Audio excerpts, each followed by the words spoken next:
Okay, so here we have the yellow mango. And then here we have a white mango tree. That's usually what they call it in Spanish. I'm just kind of translating it. Basically, that's what it means, yellow and white mango. These trees, I keep them small, but they're very productive. They fruit basically like in clusters of like grapes, and they hardly drop any of them. They keep most of the fruit. Now this one here, they fruit around May, June, July. You can get the fruit actually.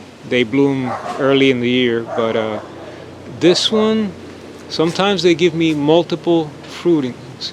So I'll have one and then you'll see flowers again like after it already has a certain amount of fruit and so forth. Now this one, we're in October, and let me see if I can close in.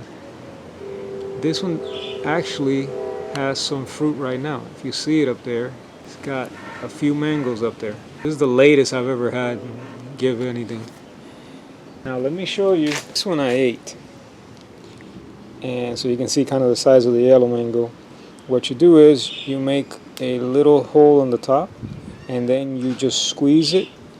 And when it's soft, you start, or rather you make the hole after you squeeze it, or else it'll come out.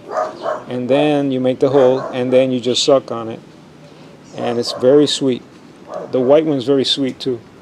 Now you gotta do it like that because it's very fibrous, so it'd be hard to eat otherwise.